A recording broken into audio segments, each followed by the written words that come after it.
융이 얘기하고 있는 원형의 입증을 어떻게 하느냐 하는 주제를 가지고 얘기를 시작한 것 같아요. 근데 이분이 아마 첫 문장에서 얘기하고 있는 게 우리는 이제 원형의 존재가 어떻게 증명될 수 있는가 하는 물음에 집중해야겠다 이러면서 원형은 일종의 정신적 형식들을 만들어내기 때문에 우리는 어디서 어떻게 이 형식들을 보여주는 자료를 얻을 수 있느냐를 설명해야 할 것이다 하면서 원형 자체를 psychic forms라는 개념으로 봤어요. 그러니까 정신적 형식, 어떤 형태들이란 정신적 형태들은 그럼 어디에서 오는 것인가? 그런 그 소스를 지금 찾고 싶어하는 거죠. 그래서 첫 번째 소스를 여기서 드림으로 본 거죠. 꿈속에서 드러나는 것. 이 원형이 꿈속에서 어떤 형태를 취해서 드러난다. 이제 이렇게 얘기하고 있는데 원형이라는 용어 자체를 어떤 면에서는 굉장히 추상적인 개념을 사용한 거죠. 본능하고 원형을 패러렐로 쓴 것으로 우리가 이해를 하면 좋을 것 같아요. 본능이라고 할 때도 우리가 성적 본능이나 공격적 본능이라고 할 때 그 본능 자체는 우리가 어떤 것인지 기술할 수 없는 것이고 확실하게 보여줄 수 없는 것이라는 개념을 가지고 있죠. 그것이 성적 본능이 어떤 거냐를 설명할 수 없다는 게 극도로 추상화된 개념이기 때문이죠. 추상화된 개념에서 그 내용 자체는 구체적으로 어떤 모습으로 드러날지는 프로이드가 봤던 것은 여기에 공격적 본능이나 성적 본능이 어떤 대상에게 무엇을 하고 싶은지, 그러니까 아브젝트라는 개념하고 본능의 개념 중에 아브젝트와 그리고 또 하나는 대상이라고, 그 대상이라고 할 때는 이게 아브젝트고 또 하나는 에임이라고 하는 게 목적인데요. 어떤 목적으로 이 본능에서 발휘하는 이 에너지가 어떤 목적에 쓰일 것인가, 그리고 어떤 대상과의 관계에서 이게 사용될 것인가 하는 것은 어떤 본능 자체를 우리가 들여다봐서 알 수 있는 게 아니고 거기서부터 파생돼 나오는 본능으로부터 파생돼 나오는 어떤 것들을 보고 본능에서 무엇이 나왔다, 본능에는 이런 것들이 있을 것이라고 짐작할 수밖에 없는데, 그 첫 번째가 프로이드가 봤던 것은 위시라고 봤던 거죠. 소망이라고. 프로이드 용어로는 소망이 결국은 본능으로부터 오는 것이다. 그래서 이 소망 자체가 무의식적 소망인데 unconscious wish가 본능으로부터 온다. 그런데 이걸 멜라니 클라인을 따른 대상관계 이론가들은 이때 소망이라는 용어 대신에 팬터시가 나온다고 봤어요. 그래서 unconscious 팬터시가 욕동으로부터 나온 것이다.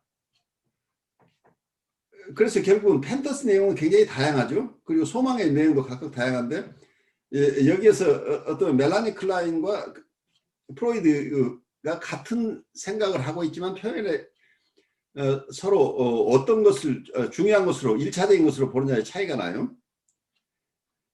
프로이드는 위시라는 것, 소망이라는 걸 중점적으로 봐서 무의식적 소망이 결국 꿈에 드러나서 그래서 소망이 충족되는 과정이 꿈이다. 위시 풀필먼트가 꿈이다. 이렇게 봤는데 소망이라는 개념보다는 멜라니 클라인과 대상관계 이론가들은 unconscious 팬터시가 있어서 unconscious 팬터시로부터 모든 것이 나온다. 그래서 어떤 소망도 unconscious 팬터시로부터 나온 것으로 이렇게 가는, 1차적인 것이 소망이냐 아니면 팬터시냐 하는데 대상관계 이론가들은 팬터시 중심의 이론이에요.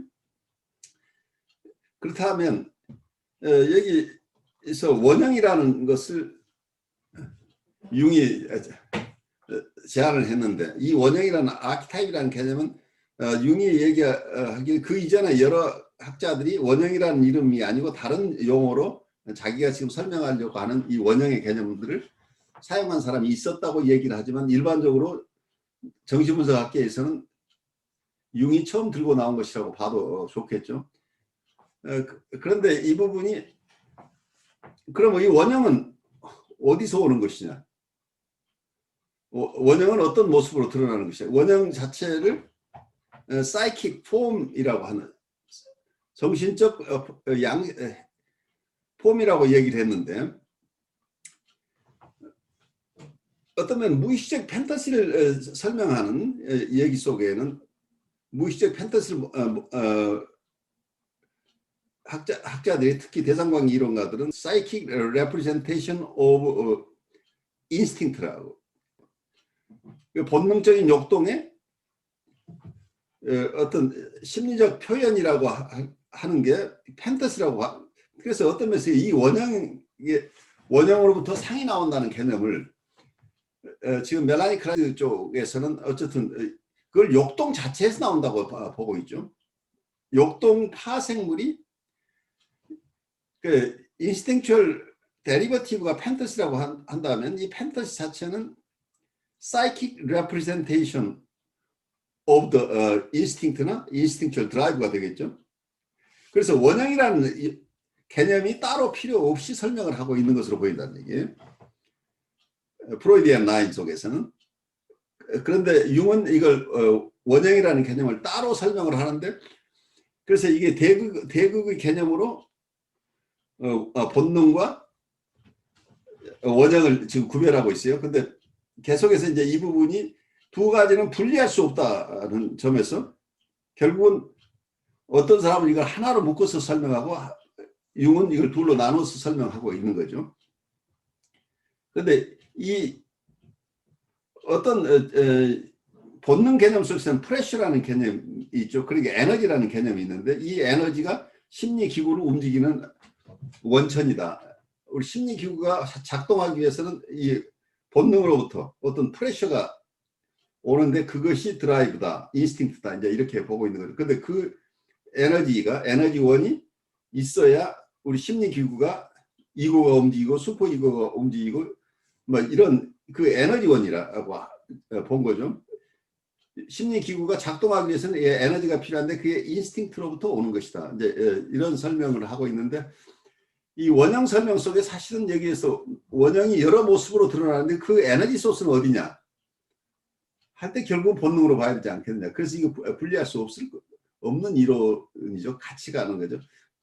그래서 이 대극이라는 개념이 굉장히 재미있는데 아퍼짓이라는 개념인데 우리 동양에서 음양 이론이죠. 음과 양을 구별해 낼 수가 없죠. 양이 있으면 음이 함께 따라가는 건데 그래서 원형과 본능을 어쩌면 하나로 있는데 그중에 하나를 양이다 하나를 음이다라고 하는 대신에 하나는 본능이라고 이름 붙이고 하나는 어떤 원형이라고 붙였을지 모르겠어요.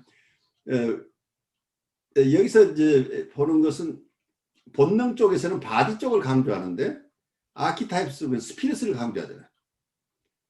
그래서 여기서 물질과 매터와 스피릿과 물질과 영과의 관계로 이 두 가지를 지금 강조하는 게 다르죠. 모두가 사이킥하다고 볼 수 없는 이게 심리 내적으로 이런 것이 포착이 되지만 궁극적으로 순수한 형태의 원형이나 순수한 형태의 아키타입은 사이킥 월드가 아니라는 거죠. 그럼 우리 심리 내적인 것이 아니라고 하는 부분이 하나는 순수한 지점에 가면 이건 하나의 바디가 되고 하나는 스피릿이 된다. 그러니까 결국은 매터, 물질이 되고 하나는 영이다. 그런데 그 물질과 영이 우리의 사이키 안에서 함께 활동을 한다. 이제 이런 개념을 지금 사용하고 있어서 이걸 따라가기가 굉장히 어려워요. 그렇지만 굉장히 재미있는 개념이에요. 자연과학적으로 설명하려면 과거의 영적 전통하고 상관없이 자연과학적으로 가야 되는데 그러다 보니까 물리학 얘기를 들고 나와서 굉장히 애쓰고 있는 거죠. 물리학과 심리학이 같은 것이다. 그렇지만 그렇게 명료하게 설명이 되는 게 아니죠. 그래서 이 두 전통이 지금 섞여 있어서 본인 스스로 통합해 내려고 끊임없이 애를 쓰고 있는데, 이게 마치 이분이 얘기하는 대극처럼 통합으로 가게 되면 결국 어느 쪽에서 또 통합되지 않는 부분이 나오고, 분할해서 보면은 또 통합해야 될 필요가 있고, 근데 이런 상황인 것 같아요. 그래서 이 과정이 우리 공부하는 사람도 계속해서 딜레마에 빠지는데, 대극이라고 보기보다는 어떤 두 세계가 두 가지의 어떤 경향이 서로 상반되는 개념이 아퍼짓이라는 개념보다는 듀얼리티라고, 두 가지가 하나로 있다고 이렇게 봐야 되지 않는가 하는, 이걸 대극이라는 개념을 가지니까 항상 서로 싸우는 것 같은 건데, 사실은 두 개가 상보적인 관계라고 한다면 그 하나의 현상 속에 두 가지가 같이 있다, 이렇게 봐야 되지 않을지도 모르겠어요. 비원이 우리 공부할 때 양안적인 시각이라는 얘기를 했었죠. 우리가 꿈을 꾼 사람에게 물어보면 꿈속에 나타난 어떤 주제가 그에게 알려져 있던 것인지 아닌지를 전해줄 수 있다. 그가 알지 못하는 것들 가운데서 우리는 물론 그에게 알려져 있을 법한 주제, 이를테면 레오나르도의 경우로 되돌아간다면 독수리 상징 같은 주제를 모두 제외해야 한다. 우리는 레오나르도가 이 상징을 호라폴로의 책에서 끄집어냈는지 확신할 수 없다. 그러나 그의 시대에 교양 있는 사람은 어려움 없이 생각해 볼 수 있는 일이기는 하다. 예술가들은 특히 그 옛날에는 인문과학 지식에 상당히 출중했던 것이다. 그러므로 새의 주제는 원형 그 자체이지만 그것이 레오나르도의 환상에 나타난다고 해서 증명되는 것은 아무것도 없다. 그러므로 우리는 꿈꾼 사람이 모르고 있는 것들, 그런데도 그의 꿈속에서 우리가 역사적인 문헌에서 알고 있는 원형의 기능처럼 그렇게 기능하고 있는 주제를 찾아야 할 것이다. 원형을 증명하는 데 필요한 자료의 그 밖의 원천은 이른바 적극적 상상이다. 적극적 상상이란 일련의 환상을 의도적인 집중으로 현재화하는 것이다.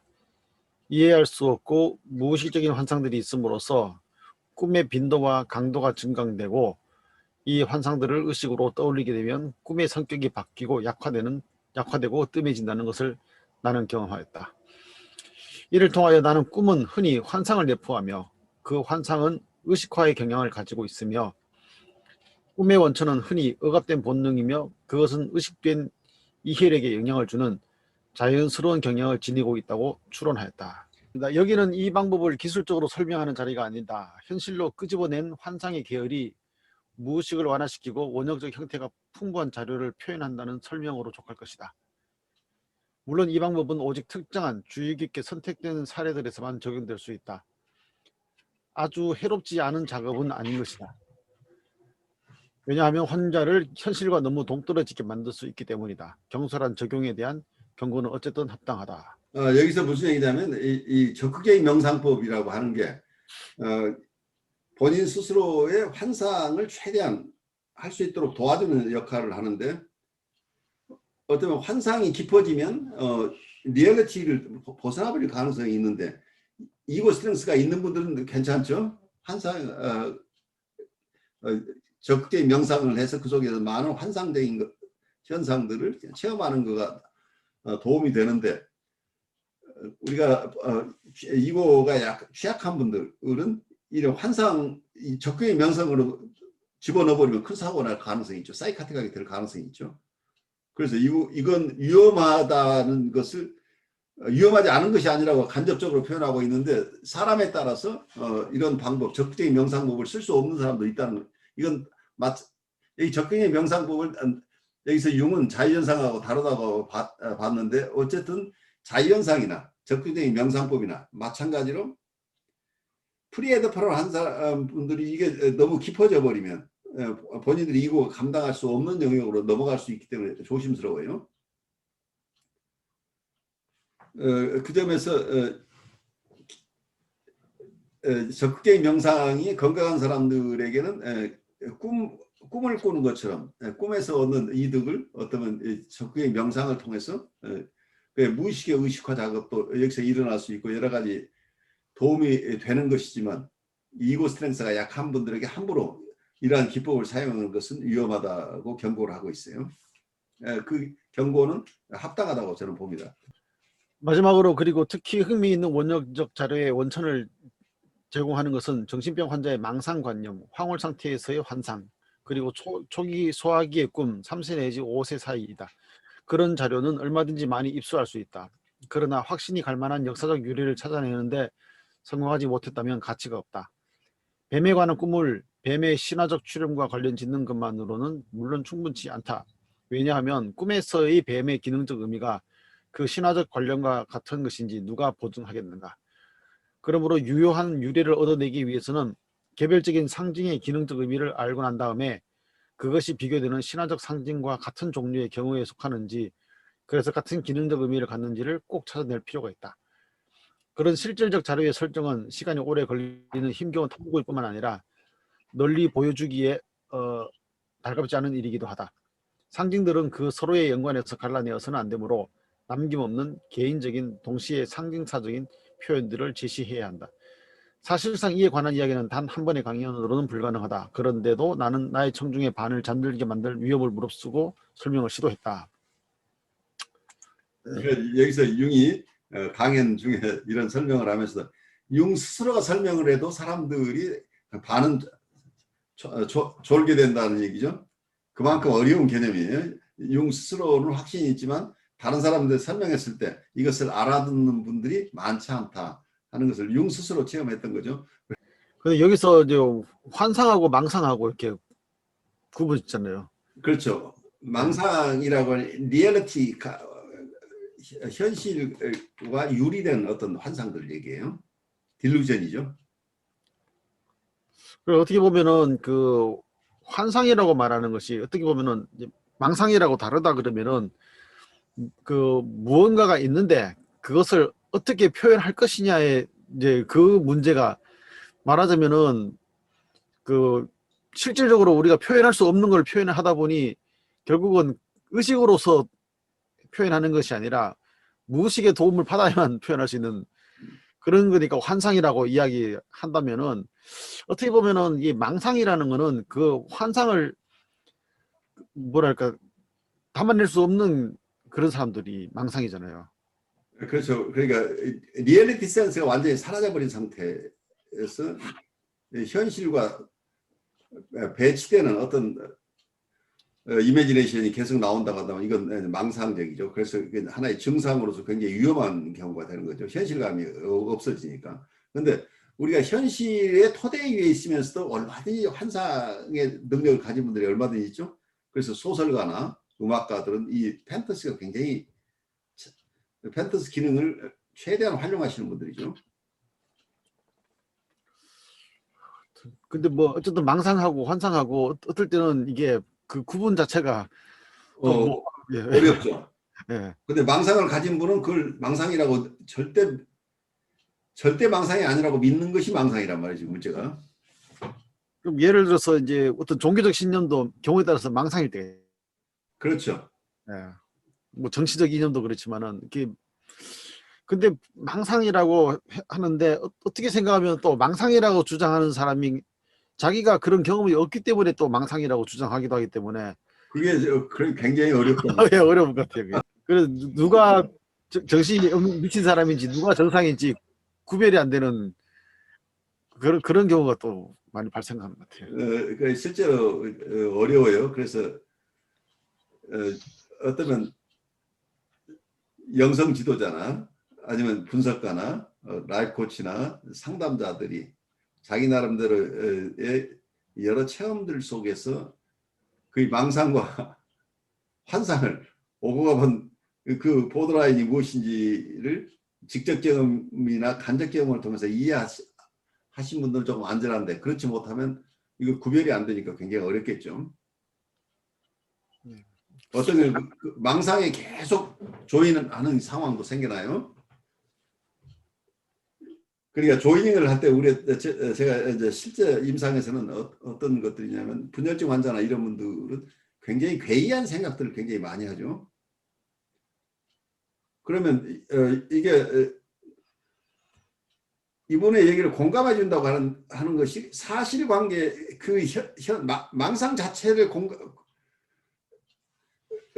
거기에 어그리하는 것은 이건 공감이라고 저는 보지 않아요. 그 망상에 휘둘리는 게 아니고 이분이 망상을 가지게 되는 왜 그러는가 그 정서적인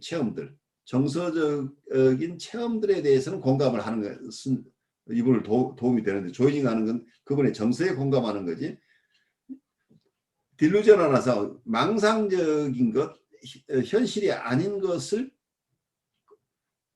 거기에 맞다고 우리가 거기에 이분에게 그런 공감을 하기 시작하면 이분의 현실 왜곡을 강화시켜버리는 결과가 오죠.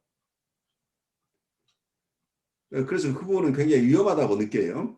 공감이라고 해서 무조건 다 그분의 생각과 정서 모두를 다 그대로 담아내라는 게 아니고 어쩌면 공감해줘야 되는 건 정서적인 부분이지 왜곡된 어떤 현실 인식이나 망상 이것 자체를 그대로 수용하는 것 자체 그것을 들어주는 건 좋은데 그것 자체가 적극적으로 맞다고 맞장구를 치거나 이분이 그 부분을 더 잘 설명하도록 끌고 가버린다고 한다면 이분의 망상을 극대화시켜버릴 가능성이 있잖아요. 그래서 그 부분이 굉장히 조심스러워요. 실제로는. 근데 가끔 뭐 드라마나 영화에서 보면 이제 그런 망상에 빠졌는지 환상인지 구별 안 되는 그런 캐릭터가 나오는데 그걸 이제 상담해 주는 사람이 듣다가 나중에 되니까 자기도 이게 망상인지 환상인지 구별을 못하고 그 영화가 끝날 때 어떻게 끝나냐면은 영화를 본 사람들도 이게 망상인지 환상인지 구별 못하고 끝나면서 이게 뭐지라고 생각하는데 어떻게 보면은 그게 우리의 현실적 삶에서 일어나고 있는 그냥 말하자면 그 눈 뜨고 코 베어 간다는 배임 당한다는 말 있잖아요. 그래요. 그것처럼 이게 망상에 그냥 당하는 그런 꼴들이 많이 일어나는 것 같아요. 망상에 우리가 식별하지 못하면 그 망상의 속에서 같이 들어가서 같이 헤매는 상황이 일어나죠. 근데 망상에 빠진 사람은 그거를 그 환상과 망상을 뭐 리얼리티 가지고 이야기하지만은 망상에 빠진 사람은 자기는 그걸 리얼리티라고 믿고 있는 거잖아요. 그렇죠. 그 사람의 리얼리티에 그분의 심리적 리얼리티니까. 그게 이제 정치 이슈화 됐을 때는 더더군다나 골치 아프게 뭐 예를 들어서 이번에 있었던 그 트럼프와 관련된 그런 일들이 있을 때 그 사람들의 그런 행동들이 이게 그냥 환상에서 나온 거냐 망상에서 나온 거냐 이러면은 분명히 망상에서 나온 것 같은데 그걸 너무 뭐랄까 철저하게 설명해내고 행동에 그 합리화를 시켜나가는 그런 모습이니까 수많은 사람들이 거기에 따라가고 있는 거잖아요. 그래요. 그 굉장히 사회적으로 굉장히 위험한 상황들이 일어나는 거죠. 하여튼 뭐 이런 것들 보면은 뭐 정치 지도자나 종교 지도자들도 보면은 망상과 환상의 구분 없이 그냥 막 사용하는 그런 어떤 경우는 사람들의 망상을 부추기죠. 예. 정치 공작적으로 사용되는 거죠. 본인의 망상이 아니라 본인은 알고 있지만 다른 사람을 망상에 빠뜨리는 경우도 있다는 얘기죠. 굉장히 계산된 망상을 유포하는 경우들도 있잖아요, 지금. 미국의 그 음모론 있잖아요. 컨스피러시. 그렇죠. 예, 그런 것들. 그뭐 컨스피러시 티어리를 주장하는 사람은 자기가 믿는 사람일 수도 있지만 믿지 않는 사람일 가능성도 얼마든지 있죠. 요즘 그 지구는 평평하다고 주장하는 사람들 있잖아요. 그래요.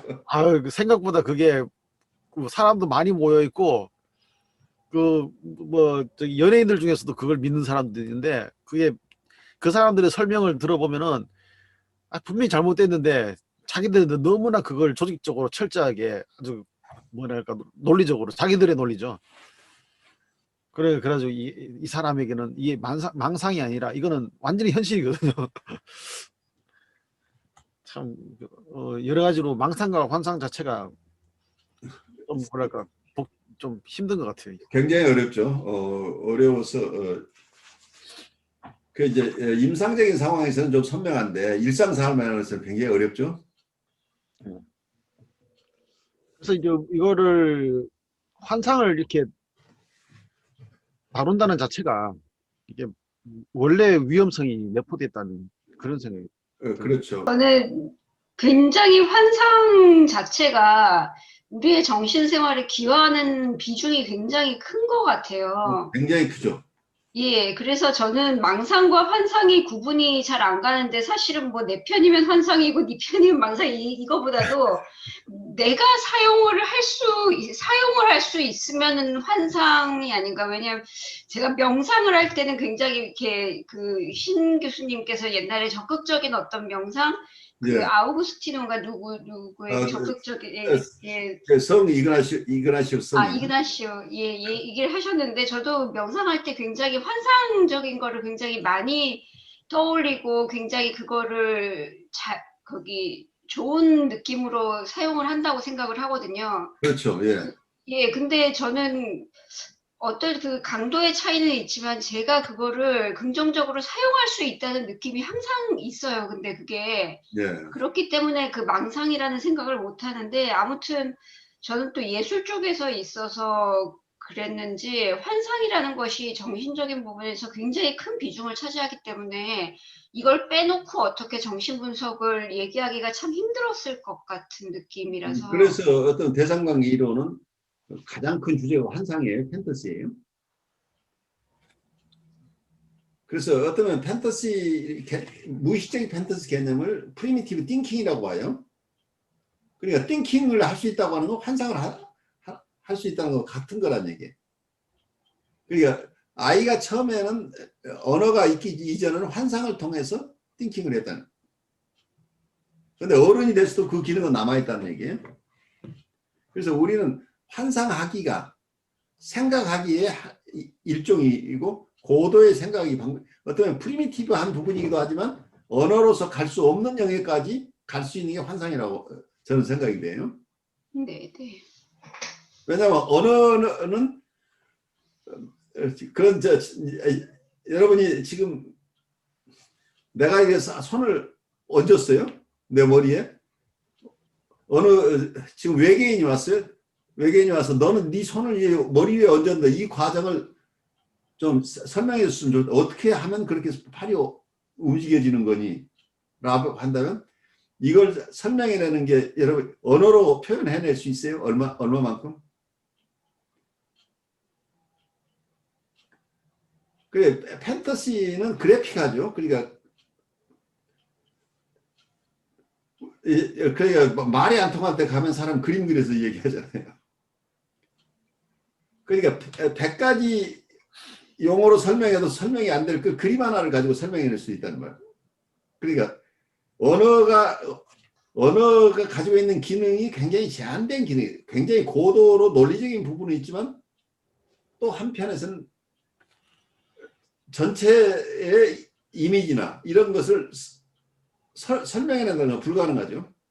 설명으로서 알아듣게 코끼리가 어떻게 생겼는지 코끼리 한 번도 보지 않은 사람에게 설명해내려고 한다면 이걸 본 사람이 그림을 그려서 코끼리는 이렇게 생겼어 라고 그것을 그림으로 그리는 건 그러니까 이미지화하는 것은 가능한데 이걸 언어로 풀어서 이걸 설명하는 것은 전달이 굉장히 어렵다는 얘기죠. 그래서 어떤 불가에서 분리문자라는 얘기를 하고 있잖아요. 이 불가의 이 진리를 언어로 서로 주고받을 수 없다고 하는 어떤 지점들이 있는 거죠. 네, 맞아요. 그런 맥락에서 생각을 해보면, 옛날에 전통적으로 어떤 미술사가 아니라도 화면이라는 게 어떤 이미지라는 게 저희가 세상을 바라보는 방법이고 저희 사고 체계를 구성하는 그거 표상하는 거거든요. 그렇죠. 예. 예, 그러니까 이미지가 없고 청각이랑 다른 감각만으로 하면은 이게 분류 체계와 이런 것까지도 안 된다는 걸 생각을 하면 환상이 현실에서 그냥 동떨어져 갖고 꿈 같은 것만이 아니라 세상과 나 사이를 중개하는 어떤 그 상이라고도 할 수가 있어요. 그 굉장히 중요하고, 그리고 그건 단순히 정지되어 있는 상이라기보다는 움직이는 상일 수도 있죠. 얼마든지. 예, 맞아요. 예. 살아있는 상이라고 또 볼 수 있겠죠. 그래서 환상 자체가 세상을 파악하는데 굉장히 중요한 어떤 툴일 수 있겠죠. 근데 이게 환상만 있는 게 아니라 사람은 저는 망상도 같이 가지고 있다 생각이 들거든요. 물론 있죠. 예, 그러니까 그래서 이게 뭐 아까 융의 대극을 말한다면은 그 환상의 대극은 뭘까 생각해 보면은 그 예, 이게 그냥 꿈이 이렇게 나는 생각, 이게 망상이 아닐까 하는 생각도 드는 게 예, 그 망상 어떻게 보면 망상을 이용해서 환상을 만들어낼 수도 있고 환상이 또 망상이 될 수도 있는 거라서 그것도 아주 좋은 인사이트예요. 그러니까 예, 환상과 대극을 이루는 건 망상이다. 그러니까 환상만으로 끝날 수 없고 어떤 환상이 깊어지면 망상도 오고 갈 수 있는 거죠. 망상과도. 예. 망상 속에도 환상의 요소가 있고. 그래서 어떨 때는 건강한 사람이 어떤 사람이냐면은 환상과 망상을 구별해내는 사람이 건강한 사람이 아니냐 생각 들거든요. 어떨 때는 환상이 아니라 그냥 망상을 그냥 그 뭐랄까 즐기는 사람도 있거든요. 분명히 망상인 줄 알면서도 즐기는 사람이 있고 그러다가 정신을 차리고 현실로 돌아오면은 그냥 일반적인 삶을 살아갈 수도 있는 사람이 있는가 하면은 망상이든지 환상이든지 그 속에 빠져버리면은 사실은 현실적 삶을 살아가기가 쉽지가 않아져 버리잖아요. 그러니까 이 환상의 세계 속에 그냥 탐닉해버리면 환상의 세계가 리얼리티보다 훨씬 더 매력적이 될 가능성이 있는 거죠. 거기서 이 현실은 자기가 현실을 개조해낼 수가 없잖아요.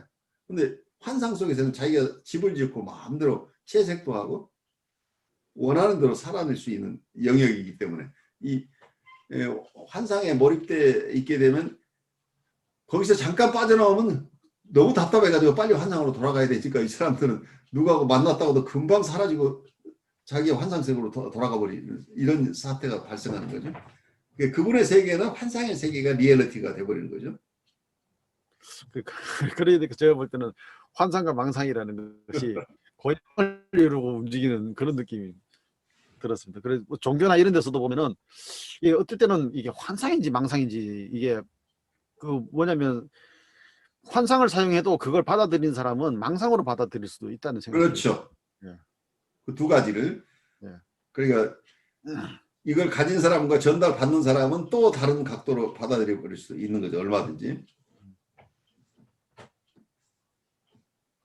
그래서 그걸 보면은 그 원형이라고 하는 것이 원형과 관련돼서 보면은 분명히 그 환상으로 그 연결되는 게 원형이라는 생각이 들고 어떨 때 망상으로 연결된 게 본능이라고 말한 것이 아니냐 이런 생각도 좀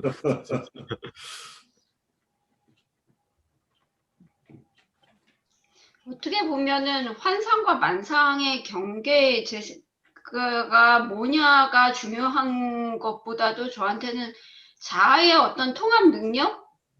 그렇죠. 예, 이게 더 키일 수 있다는 생각이 들어요. 예를 그러니까 들면, 분별을 내는 것 자체가 결국 자아의 힘이니까. 맞는 예, 저기가 가상세계 뭐 이런 거를 다루면 이 안의 세계는 분열을 이게 촉진하잖아요. 어떻게 보면. 예. 그러니까 어떻게 보면 이 안은 환상이자 망상의 세계인데 결국에 키는 그 자아의 건강한 자아지. 이거의 심각성보다도 건강한 자아 뭐 이런 얘기를 하게 되니까 참. 그 제가 이제 이 그 3D 카메라 이걸 하나 샀거든요. 아, 이거 좋은 걸 사셨네. 예, VR 카메라인데, 사셨어요? 예, VR 카메라인데 예. 이걸로 찍어서 이제 찍어서 보면서 좀 이런저런 생각을 해보거든요. 과연 사람들이 이 그 VR 세계에 빠질 수 있을까? 근데 건강한 사람이라면은 이거는 그냥 눈으로 본 것뿐이고요. 그렇죠. 예. 건강한 사람이라면은 이거보다는 인티머시를 찾는다는 거죠. 인티머시, 그렇죠. 예. 예. 그래서 그 자아가 건강하면은 이 속에 빠질 수가 없다. 저는 이제 그런 결론을 내리게 되고요. 예. 건강하지 못한 사람은 이곳에 빠질 것이다라는 염려를 하고 이걸 막 거부하고 이런 모습이 되지 않겠는가. 왜냐면 이걸 아무리 봐도 분명 스크린으로 보는데 그게 이제 이렇게 둘러보는 거랑 이게 3D로 보인다는 그 차이지 아무런 저한테는 감각적으로는 와닿는 게 없거든요. 시각 말고는 없거든요. 그러니까 결국은 이게 환상이나 망상이나 뭐 이런 모든 것에 방금 그 한조님 말씀하신 것처럼 심리적으로 건강한 상태냐 아니냐에 따라서 그거를 어떨 때는 망상이든지 환상이든지 내가 다 마치 도구처럼 사용하고, 그리고 항상 나는 내 자리에 원래의 자리를 지킬 수 있는 능력이 있다면은 뭐 이거든 저거든지 다 좋은 도구 될 수 있는데, 망상조차도 어떨 때는 좋은 도구로 쓸 수 있는데 그렇죠. 네, 건강하지 못한 사람은 근데 환상도 안 된다 이렇게 되는 거죠. 망상을 망상으로 알면서도 사용할 수 있는 사람은 건강한 사람이죠. 근데 문제는 망상을 망상이라고 절대로 받아들이지 않는 망상을 가진 사람이 문제가 되는 거죠. 객관적으로 원래 그런 사람들이 많았겠죠. 그러니까 요즘만 많은 게 아니고. 네, 원래 많은 것 같아요. 이게. 자기가 한번 믿는 바를 절대로 고치지 않는 사람은 거의 망상쟁이라는 얘기 대부분. 그러니까 우리가 고집이 세다고 그러죠. 예. 근데 옛날에는 우리가 이런 정신에 대한 이해가 깊지 않으니까 대부분 고집 센 사람 그러고 그냥 성격으로 돌렸는데, 고집 센 사람 중에 정말 고집 센 사람은 사람들하고 교류를 못 했잖아요. 사람들이 가까이를 할 수 없었던 게, 이 고집이 세다고 하는 게 자기가 한번 믿었던 소신은 절대로 바꿀 수가 없는 사람이죠.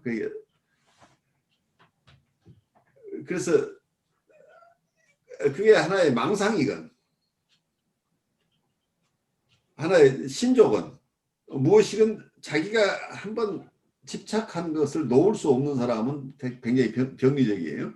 그게 이제 대부분 심한 환자들에게 드러나는 거죠. 그러니까 이게 아닐 수도 있겠다. 이 지점이 참 어려운 것 같아요. 그게 더 어려워요. 그러니까 내가 틀릴 수도 있다고 하는 사람은 그래도 사람들하고 섞여 살아요.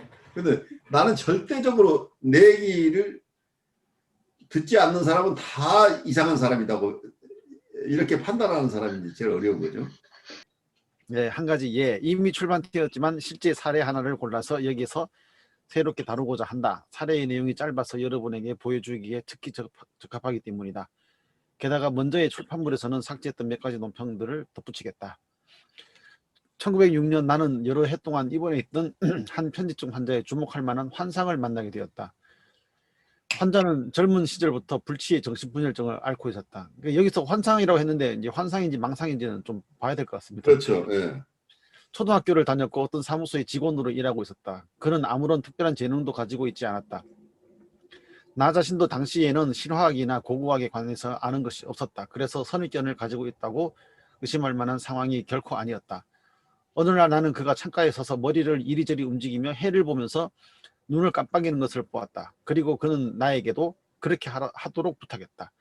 아주 재미있는 것을 보게 되리라고 장담하였다. 무엇을 보고 있는지를 묻자 그는 내가 아무것도 못 보는 것에 놀라면서 말했다. 태양의 음경이 보이지 않나요? 내가 머리를 이리저리 움직이면 그것도 함께 움직이고 그것이 바람의 근원이지요. 물론 나는 이 특이한 생각을 전혀 이해하지 못했다. 그러나 그것을 잘 기록해 두었다. 약 4년 뒤에 내가 신화학 연구를 할 무렵에 나는 그 환상을 밝혀낼 유명한 철학자 알브레히트 디테리히의 책을 발견했다. 1910년에 간행된 이 저술은 파리의 국립도서관의 고대 그리스 파피루스를 다루고 있었다. 디테리히는 그 책의 한 부분에서 미트라스 제1을 발견했다고 믿었다. 그 글은 의심할 바 없이 미트라스가 언급된 어떤 특정한 간구를 수행하는 종교적 교시였다. 그것은 알렉산드리아의 비학파에서 나온 것으로 그 의미상으로 비교 모음집 코프러스 헤르메티쿰과 일치했다. 디테리히의 글에서 다음의 안내를 읽을 수 있었다. 빛에서 숨을 가져오라. 네가 할 수 있는 한 세차게 세원 들이마시면서 그러면 너는 너 자신이 들어 올려지고 위로 높은 곳으로 걸어 올라가서 공기의 지대 한가운데에 있는 것처럼 느끼게 될 것이다. 눈으로 볼 수 있는 제신의 길은 신이며 나의 아버지인 태양을 통해서 나타날 것이다. 마찬가지로 또한 봉사하는 바람의 기원인 이른바 관이 보이게 될 것이다. 너는 태양의 원반에서 밑으로 드리워진 관을 볼 것이다. 그것도 서쪽 지역을 향한 끝없는 동풍처럼 만일 다른 바람, 이 동쪽 지역을 향할 때면 너는 마찬가지로 그쪽 지역을 향하여 방향을 돌리는 계속 움직이는 얼굴을 볼 것이다. 이 글은 글을 쓴 이가 가졌거나 최소한 믿었던 환상을 독자 자신이 체험할 수 있는 상황에 처하도록 하려는 지은이의 의도를 나타내고 있다.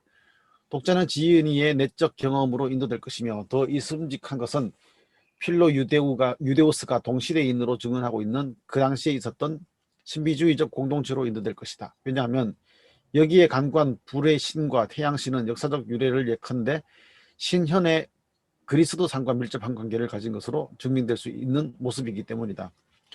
그러므로 여기서 문제되는 것은 동물의 소리를 흉내내는 것과 같은 의식행위의 기술처럼 집단적 관념이다.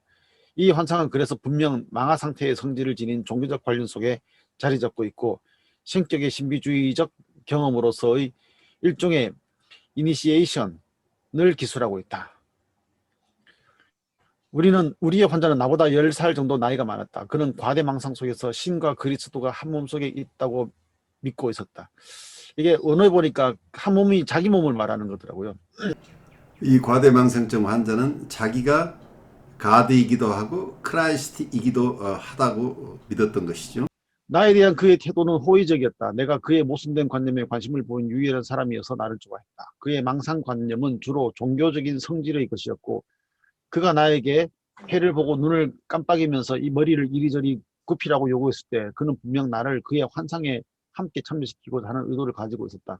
그는 신비한 안내자였고 나는 그의 제자였다. 그는 심지어 태양신 그 자신이었다. 왜냐하면 그는 머리를 흔들므로써 바람을 만들어냈기 때문이다. 신격으로의 제의적 변화는 아플레이우스가 이시스 비유에서 그것도 태양의 신격화의 형태로 확인하고 있다. 봉사하는 바람의 의미는 태양신으로부터 심혼 속으로 흘러 그것을 수태시키는 생산하는 정신일 가능성이 크다. 태양과 바람의 결합은 고대 그리스의 상징학에서 흔히 나온다. 이제 이 두 개의 사례가 단순히 우연한 일치가 아니라는 증명이 제시되어야겠다. 그러므로 우리는 바람의 관과 신 또는 태양과의 결합은 앞에 두 개의 표면과는 독립적으로 하나의 집단적인 존재를 가지며 달리 표현해서 다른 시간에 다른 곳에서도 나타난다는 사실을 제시해야 한다. 어떤 중세의 회화는 수태의 고지를 관과 같은 기구로 묘사하고 있는데 이 기구는 신의 왕자에서 마리아의 몸에 이르고 있다. 비둘기나 그리스도 아기는 그 속에 내려앉는다. 비둘기는 수태자, 즉 성령 바람이다. 이 환자가 4년 뒤에 강행된 파피루스의 지식을 갖고 있었으리라고는 전혀 생각할 수 없고 그의 환상이 수태고지에 대한 중세의 진기한 묘사와 조금이라도 관계를 가지고 있을 가능성은 거의 없다. 그가 어떤 상상할 수 없는 우연으로 그런 그림의 도판을 볼 수 있었다 하더라도 말이다. 환자는 20대 초반에 정신병을 앓은 것으로 되어 있다. 그는 여행한 일이 없다. 그의 고향인 도시 쥐리히의 공공미술관 어디에도 그런 그림은 없다. 나는 이 사례를 원형의 환상을 증명하기 위해서가 아니라 여러분에게 연구 과정을 생각할 수 있는 간결한 형식을 보여주기 위해서 언급한 것이다. 만일 우리가 그런 사례들만 가지고 있다면 우리의 검증은 비교적 간단할 것이다. 그러나 증거 자료를 제시하는 것은 실제로는 복잡하다. 단지 우연한 일로서가 아닌 전형적인 현상들로서 인식할 수 있기 위해서 먼저 어떤 상징들을 명확하고도 충분히 가려내야 한다. 이것은 일련의 꿈들, 말하자면 수백의 꿈의 전형적인 형상들을 조사하고 꿈의 계열 내에서 그 형상들의 전개를 관찰함으로써 수행된다.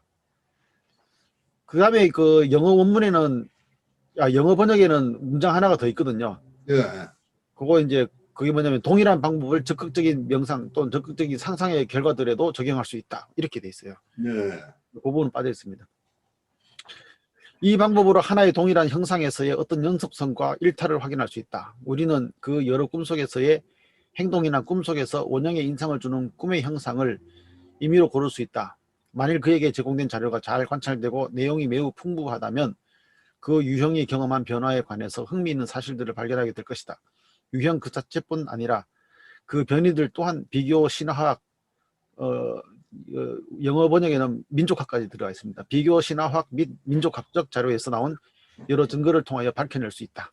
나는 이 연구 방법을 1935년 논문에 기술했고 그 속에서 또한 필요한 사례 자료를 제시했다. 융이 제시한 사례가 어떻게 받아들여지시나요? 그러니까 이게 제가 이걸 보면서도 느껴지는 게 망상과 환상이 두 가지가 뭐 섞여 있는 게 아닌가 하는 생각이 드는데 이 환자가 했던 그런 행동들을 그 생각해보면 저도 어릴 때 이제 뭐냐면은 뭔가 그 빛나는 것을 이렇게 보면은 빛의 잔상이 남잖아요. 네, 잔상이 나면 그게 하나의 긴 대롱처럼 빛의 관처럼 보이는 게 있었거든요. 근데 그거는 뭐랄까 이게 어떤 환상에서 나왔다기보다는 어떤 우연히 발견된 어떤 행동에 의해서 만들어지는 착시 현상처럼 나타나가 있는데 그걸 여기 나오는 환자처럼 그렇게 의미를 부여하면서 그걸 그렇게 보지는 않았다는 거죠. 그렇죠. 예. 예. 근데 이 환자는 그렇게 봤고 융은 그것을 나중에 어떤 뭐 신화적인 뭐 그런 이야기와 같이 해가지고 이 내용 속에서도 환상과 망상을 계속 교차해서 써가지고 두 개가 막 섞여 있는 듯한 그런 느낌도 전 그래, 들었었습니다. 그래 이제 이 부분이 일반인이 따라가기 굉장히 어려운 부분이죠. 망상과 환상을 그냥 섞어 쓰고 있죠. 네. 그래서 어떠면 어떤 리처란 부분, 고대 고대 문화나 혹은 고대 종교에서 있었던 어떤 아주 초기의 전례 혹은 초기의 비교라고 하는 아주 비밀스러운 어떤 그 종교 집단에서 행해졌던 어떤 의례나 전례 이런 것들과 관련되는 것은 굉장히 원형적인 것이라고 지금 보고 있는 것으로 보여요. 원형에서 나온 것이다. 그래서 지금 누군가가 그와 비슷한 것을 체험하는 것은 이런 체험을 하게 된 것은 그 원형으로부터 나오는 이미지로 인한 것이다라고 보고 있는 것으로 보여요. 그래서 그때 원형의 존재를 입증해 내려고 하니까 이런 굉장히 어려운 사례를 가지고 왔어요. 근데 이 아키타입이라는 이론을 자연과학적으로 설명하려고 지금 애를 쓰고 있고 사례를 가지고 설명하려고 하는데 융은 평생 이걸 애썼고 또 융의원들이 세계에서 도처에서 연구를 하고 있는데 이걸 받아들이는 분들도 있겠지만 이런 개념 자체를 그대로 받아들이지 않는 또 대다수의 사람들이 있는 거죠. 또 정신분석학계에서는 융의 이론은 정신분석으로 치고 있지 않은 거죠. 그래서 어떤 면에서는 클리니컬한 쪽에서 보기보다 신화학적인 부분과 임상적인 것 그리고 꿈, 환상 이런 것이 계속 적극적인 명상이라고 하는 것까지 이렇게 함께 꿈 분석이나 적극적인 명상법을 사용하고 거기에서 나오는 머티리얼들은 꿈이나 이런 환상 속에서 드러나는 머티리얼들 중심으로 분석을 해나가니까 그리고 그 의미를 찾는데 과거의 신화나 민속 이런 쪽과 연결시킨 연구를 중심으로 계속 진행을 하니까 구체적인 개개인을 임상을 다루는 사람들 입장에서는 쉽게 이런 어프로치를 수용하기 어려운 부분이 있겠죠. 그래서 서로 다른 길을 오랫동안 오고 있는데 저는 융에 가지고 있는 이런 접근법들이 이름 인간을 이해하는 데 큰 도움이 되는 부분이 있긴 하지만 이걸 바로 임상하고 직결시켜서 이해하는 것은 굉장히 너무 논리의 비약이 너무 많아서 그대로 사용하기는 어렵다는 생각이 들어요. 그렇지만 우리가 내담자를 깊이 이해하는데 이분의 퍼스펙티브는 중요하다고 봐요. 그리고 영성적인 부분이나 우리의 인간이 가지고 있는 우리가 보통 얘기하는 사이킥한 선을 넘어서는 스피리추얼한 부분의 영역들을 깊이 이해하는 데는 이분이 가지고 있었던 여러 도구들, 퍼스펙티브들은 도움이 되는데 그렇다고 해서 이분이 가지고 있었던 이런 기법들이나 이것만을 의지해서 사람들을 바로 돕는다는 것은 다른 도구들과 함께 쓰는 경우에는 괜찮은데 조금 어렵지 않느냐 하는 생각이 들어요. 두 분 또 생각은 어떠신지 좀 나누시죠. 이게 어떻게 보면은 이제 뭐 원형이라고 지금 융이 말하는 것 중에서 어떻게 보면은 그게 한때 그 그냥 제가 볼 때는 한때 망상이었던 거를 많은 사람들이 그걸 그 같은 망상을 공유함으로써 환상처럼 만들어 버리지 않을까 하는 그런 생각도 들더라고요. 네. 그래서 그런 예를 들어서 뭐 개기 일식이라든지 그 일식의 문제도 일식 자체는 자연적인 현상인데 그걸 어떤 면에서 보면 사람들이 다루기를 환상처럼 다뤘거든요. 그렇죠. 근데 그걸 과학적 지식 있는 그걸 이제 과거에는 굉장히 신성한 것으로 봐도 신성한 네. 무언가 우리가 이해할 수 없는 오묘한 신비의 세계로 봤던 거죠. 근데 그거를 과학적 지식 있는 사람은 그게 뭐 개가 저기 뭐 해를 먹었다 이런 말은 환상적인 게 아니고 그거는 전혀 상관없는 망상밖에 안 되는 거잖아요. 그러니까 결국은 그 속에 담겨 있는 것은 사람들이 어두움을 두려워한다, 빛을 잃는 것을 두려워한다가 있는 것이지 그냥 어떤 제의적인 것에 담겨 있는 것은 그 두려움을 갖다가 망상적으로 표현했다 이렇게 저는 생각이 들거든요. 그러니까 인간들이 가지고 있는 심상을 거기에 투사한 거죠. 네. 그 집단적인 투사가 일어난 거죠. 거기에 그런 의미를 부여해버린 거죠. 그러니까 말하자면 집단적인 망상이 일어나 버렸다. 저는 이제 그렇게 보는데 많은 경우에 어떤 종교적인 그런 개념들이나 종교적인 제의 중에서 그런 집단적인 망상인데 많은 사람들이 그걸 동참해버리니까 그걸 환상처럼 여겨버린 경우도 있지 그렇죠. 않겠느냐. 예. 그렇게 될 가능성도 얼마든지 있는 부분이죠. 예. 근데 그게 너무 오랜 세월 동안 그렇게 되어 와가지고 이제는 또 사람들이 뭐라냐면은 옛날부터 내려온 아름다운 전통이라 그렇게 해가지고 결국은 어쨌든 환상화 시켜버리거든요. 그러니까 여기에서 이게 환상과 망상이라는 걸 생각하면은 그 참 이게 우리가 얼만큼 환상을 가지고 있고 얼만큼 망상에 빠져 있는지조차가 어떨 때는 구분이 안 되는 그런 상황이 아닌가. 실제로는 굉장히 큰 도전이죠. 특히 어떤 심리 치료를 하는 분들에게도 도전이고 그리고 영성 지도자들에게도 큰 도전이죠. 이 부분은. 그리고 영성적인 삶을 추구하는 분들 모두가 자기 안에 있는 어떤 망상적인 부분 그리고 환상과 망상을 구별해낼 수 있는 어떤 능력 이런 것은 계속해서 중요한 부분으로 보여요.